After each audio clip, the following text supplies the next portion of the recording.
Hello everyone, this is Jeff with Mississippi in the Civil War. Welcome to Part 5 of Beneath Torn and Tattered Flags, a regimental history of the 38th Mississippi Infantry.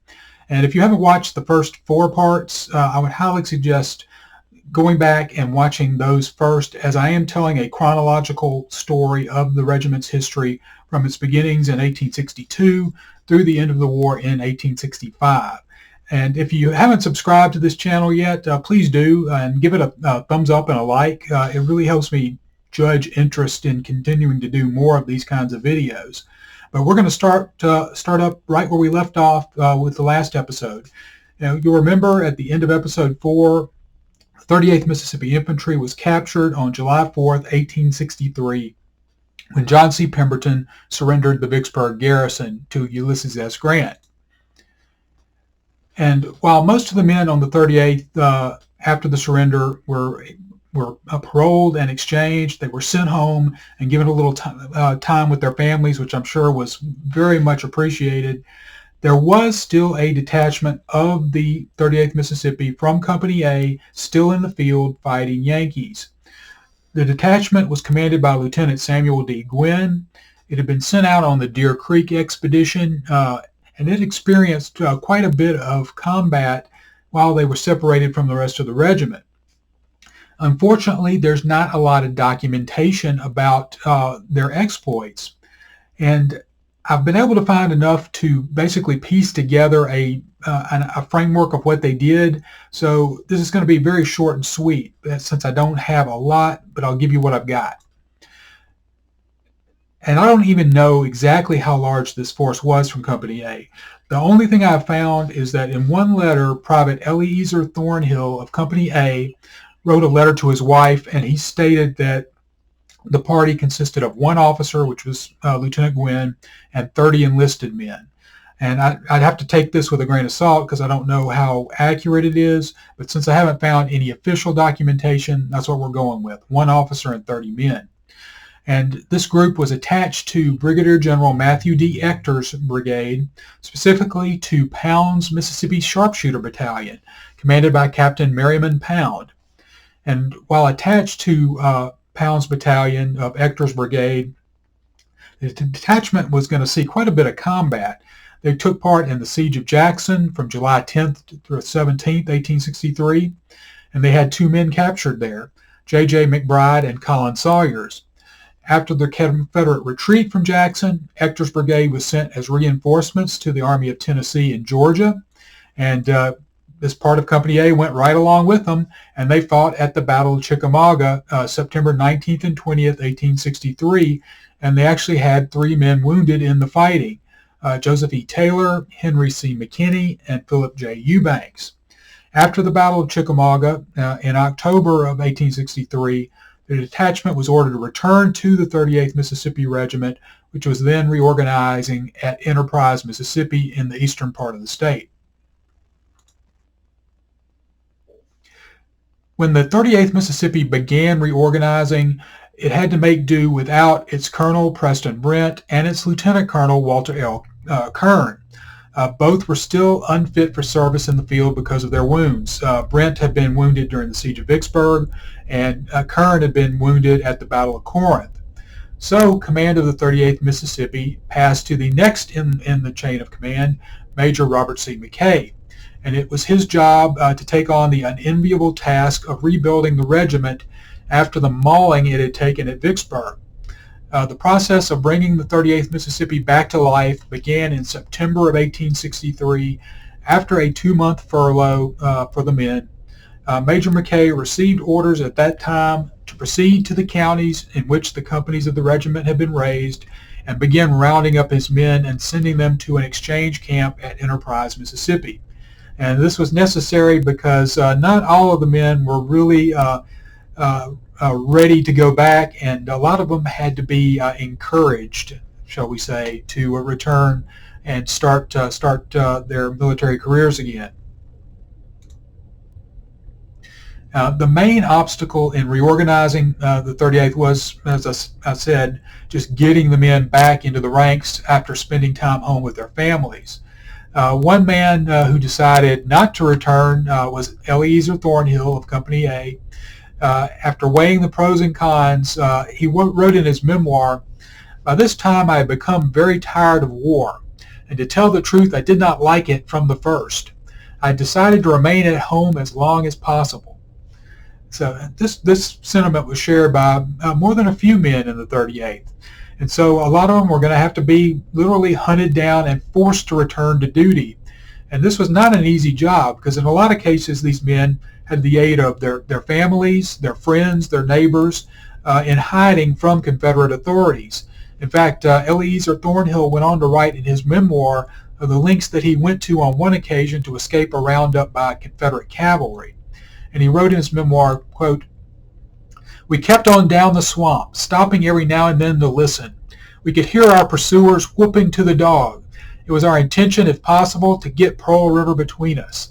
When we were crossing the road, 4 or 5 deserters saw us, and thinking we were cavalry, they put for the swamp. We came up with them and crossed the fence together and sat down to get a little breath as we were puffing like horses. We held a consultation and decided that we would not run any more, and that we would use the fence as a breastwork. It was well for the cavalry that they did not get through the swamp and follow us, for if they had come within range, some of them would have felt lead." So some of these men were desperate, and they were willing to fight to keep from being sent back to the army. So trying to round up a lot of these guys was really just an effort in futility. But as 1864 dawned, the rebuilding process continued in the 38th Mississippi, and the new year actually brought some surprising news to the men that had rejoined the regiment. In January of 1864, the department commander, Lieutenant General Leonidas Polk, ordered that the unit be designated the 38th Mississippi Mounted Infantry. And serving in this role, the regiment would still fight on foot with standard infantry weapons as they always had, but now the critical difference is that they were going to be mounted and they would ride to get into battle. In this capacity, they would serve as a mobile strike force that could quickly move to meet any enemy threat. And believe me, in 1864, there were going to be plenty of enemy threats in Mississippi. So to meet Polk's order, the first thing a regiment had to do was acquire enough horses to mount every man in the unit. But this was going to be a difficult task. Excuse me.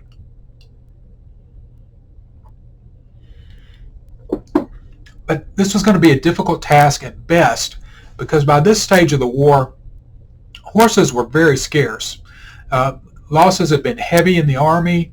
Civilians had learned to become very savvy at hiding their animals from Confederate impressment agents, and so it took a little skill in trying to round up enough horses. They were able to solve part of the problem by allowing the men in the unit to supply their own horses, and then the government would then reimburse the soldiers for the use of these horses.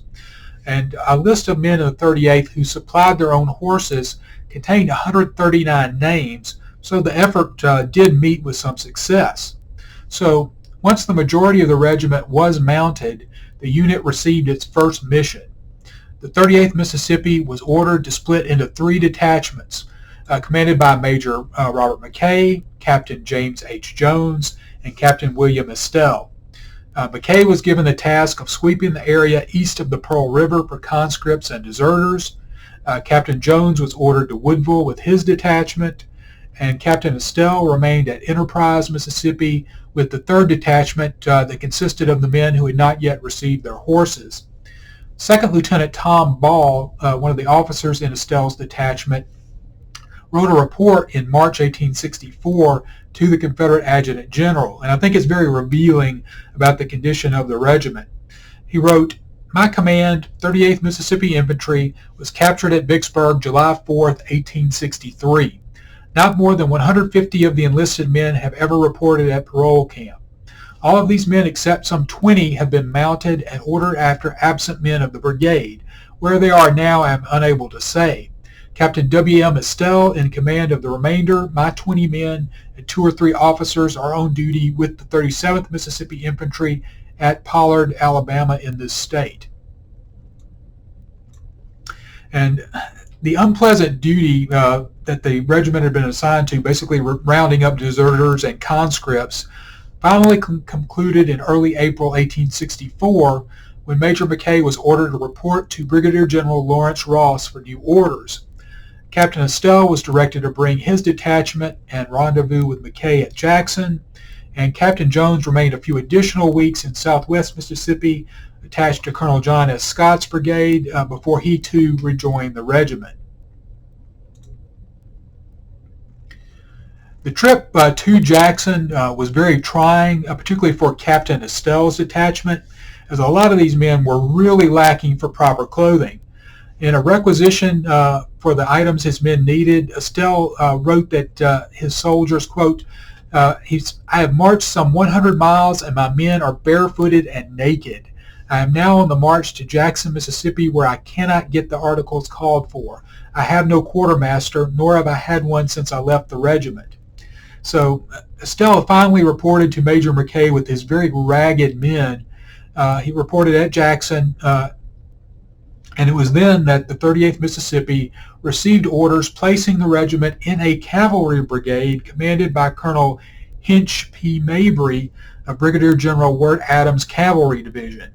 And Mabry's brigade, as it was constituted, was composed of the following units: the 4th Mississippi Cavalry, the 38th Mississippi Mounted Infantry, Colonel Harrison's Regiment of Cavalry, Robert's Battalion of Cavalry, and the 11th and 17th Arkansas Mounted Infantry. Now, the units in Mabry's new command all had seen hard service in the war. They were all low on manpower, poorly equipped, to say the least, and sorely needing a reorganization and re-equipping before they were going to be combat effective. Fortunately, the Confederate military picked the right man for the job. Hinch P. Mabry had a record as a disciplinarian and a fighter. He had started the war as captain of Company G of the 3rd Texas Cavalry, and he worked his way up to command that regiment.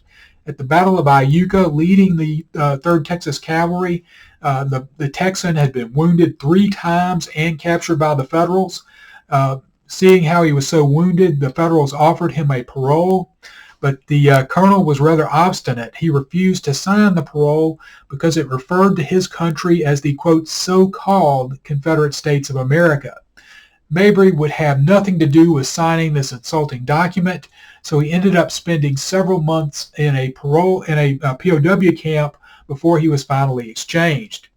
And such was the spirit of the man tasked with leading a ragtag brigade of Mississippians and whipping them into fighting trim. Erastus Hoskins wrote his wife on April 29th, I don't think the different commands will be pleased with Colonel Mabry commanding the brigade. He is a little stuck up at being in command, though said to be a good fighter. And I think that over time, the men of the brigade were going to come to really appreciate Mabry for his leadership qualities. But the rough going was at the first, when they were first being introduced to this Texan. So Mabry's first assignment after taking command of the brigade was to take his men and operate in Yazoo County to try and protect the property of local citizens from Yankee raiding expeditions. And the colonel really begins that assignment in a grand style, capturing the tin-clad gunboat USS Petrel above Yazoo City on April 22, 1864. Unfortunately, there are no known pictures of the Petrel, but it probably looked very similar to this illustration I've used here, which is the gunboat Prairie Bird, which was another tin-clad that was taken off. This photograph was taken off Vicksburg circa 1864-65.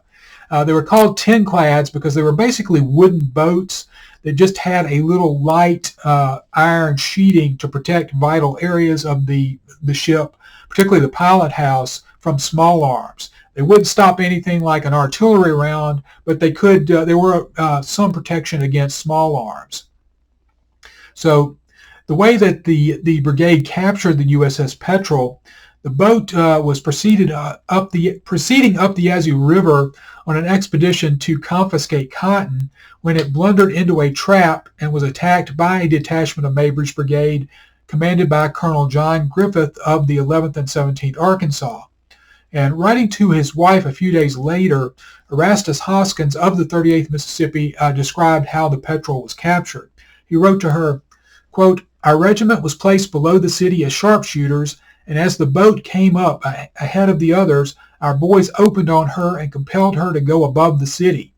They were then held to watch the other two boats below, which did not come up. The first boat went some 2 miles above the city, and an Arkansas regiment got in and placed some 2 pieces of cannon in position and opened on her, shooting clear through the boat. With the cannon and the muskets kept up such a heavy fire that the enemy could not close their portholes or use their guns. The boat was soon disabled and surrendered. We don't know how many were killed. Most of them got off on the opposite side and went down to the other boats. We captured 8 pieces of cannon. The boat was well loaded with everything, clothing, provisions, etc. Our regiment, being left below to watch the boats below, did not get up to the captured boat, so they got nothing that was on her. I am told that she had a good supply of white linen shirts, calico, shoes, boots, etc." Yeah, that was a blow to the regiment, not getting to take part in the looting of the Petrel, because I'm sure that those cavalrymen could have used all of that good clothing and equipment that would have been found on board that tin-clad. But despite the brigade's early success, Colonel Mabry realized his men needed more training before engaging the enemy in any kind of heavy combat. In a letter to General Stephen D. Lee, Mabry outlined the deficiencies in his brigade, and in so doing, he really pays a compliment to the 38th Mississippi. The colonel bluntly told General Lee, quote, "My command, however, is not efficient. The part of the 4th Mississippi which I have with me is inefficient for want of a good field officer. Colonel Harrison's 5 companies present are green, awkward, and poorly armed. The part of the 38th Mississippi which is with me is a very good body of men. Colonel Griffiths has almost whittled out. He has only 51 men for duty this morning. I have put the part of Robert's battalion, which is with me, under Griffith temporarily, which gives him about 100 men all told." And unfortunately for Mabry, he was not going to get the time he needed to train his men properly. Union General William T. Sherman was poised to invade Georgia, and he was very concerned about the damage Nathan Bedford Forrest might do to his supply lines. With this in mind, Sherman ordered General James McPherson, commander of the Union garrison at Vicksburg, to send an expedition into Confederate-controlled Mississippi to try and keep the rebels in the state busy, and in particular to tie down Forrest so he could not be raiding Sherman's railroad supply line. So, in response to Sherman's directive, Brigadier General John MacArthur marched out of Vicksburg on May 4, 1864, on an expedition to Yazoo City, some 50 miles to the northeast. He took with him a force consisting of 5 infantry regiments, 2 batteries of light artillery, 1 regiment of mounted infantry, 1 cavalry regiment, and detachments from 2 other cavalry regiments. Mabry received word of the Yankee raid on May 5th, and despite the odds against him, moved to intercept the enemy force. His advanced troops consisted of the 11th and 17th Arkansas and part of Robert's battalion. They met the Federals that day near Mechanicsburg. And Mechanicsburg is not on this map, but it is about right here where this arrow is pointing. It was about 4.5 miles southeast of Satartia. They got into a sharp skirmish with the Federals. It lasted from 3 p.m. until darkness brought an end to the fighting. On May 6th, Mabry fell back before the superior force, skirmishing as he went until he reached Benton, about 10 miles east of Yazoo City, where he dug in and prepared to offer the Yankees some serious resistance. Mabry later wrote a detailed account of this skirmish in his after-action report, saying that on May 7th, quote, "Skirmishing at Benton began very early between my forces and the enemy cavalry. By 9 a.m., the whole of his cavalry had arrived, when we had quite a warm contest for about an hour. I fell back at a good position about 2 miles from Benton on the Lexington Road, and here prepared to offer all the resistance possible with my feeble force. Here their cavalry made several charges, but were as often repulsed. They brought up 2 pieces of artillery, which opened from a commanding eminence, but they were silenced and driven off after a sharp artillery duel in which they suffered considerable loss. Unfortunately, in this action, 2 of my 4 pieces were disabled and could not afterwards be used. About 1 o'clock p.m., the whole force of the enemy reached the scene of action. The enemy at once threw out a long line of skirmishers and placed the whole force in position. As soon as the artillery, 7 or 8 pieces, compelled me to withdraw mine, he began to press me with his entire strength with much vigor. I fell back but kept up a continuous fight for about 2 miles when the enemy ceased the pursuit. And this action by Mabry was going to be an example of just what he was going to be able to do. He couldn't take on the main Yankee force. All he could do was put up a good resistance against their initial cavalry screen, force them to deploy, and just try and buy as much time as possible. Mabry's brigade was just simply too weak to try and confront the combined might of the Confederate cavalry and infantry along with their artillery, so the colonel had to content himself with shadowing the Yankee column, attacking any small groups that strayed too far from the main body. His goal was really just to try and minimize the amount of damage that the raiders could do to the civilian property by not letting them stray too far from their main body. And to accomplish this goal, the 38th Mississippi, along with the rest of Mabry's brigade, were constantly engaged with the enemy through May 18th, fighting numerous skirmishes, most of them of fairly short duration and relatively bloodless. In fact, during this time period, the regiment suffered only 1 casualty, as far as I'm aware. Private John E. Gwynn of the Holmes County Volunteers, Company A of the 38th, was wounded in a skirmish at Benton on May 7th. And in late May or early June of 1864, Mabry's command was reorganized and made into a Mississippi Louisiana brigade. It consisted of the following units: the 4th Mississippi Cavalry, the 6th Mississippi Cavalry, the 38th Mississippi Mounted Infantry, and the 14th Confederate Cavalry, which is where the Louisianans come in because they made up a good part of the 14th Confederate Cavalry, the remainder being made up of Mississippians. The 38th Mississippi continued operations with this brigade in Yazoo County until early June, when they were transferred to North Mississippi. There was a large federal force threatening to invade North Mississippi, and the Confederate Army in the northern part of the state was in desperate need of reinforcements. There was a big battle brewing, and the 38th Mississippi and Mabry's brigade was going to play a very important part in the fighting to come. And that's where I'm going to end this episode, on a cliffhanger. In the next episode, we will talk about the fighting that took place in North Mississippi in the spring and summer of 1864, in particular the Battle of Harrisburg, where the 38th Mississippi was going to be heavily engaged. I hope you enjoyed this episode. Please stay tuned for the next one. In episode 6, we will be coming back, and it will be out very shortly. I've already got that episode finished, so I'll have it released probably within a few days. But I hope you enjoyed this episode, and I look forward to seeing you again soon.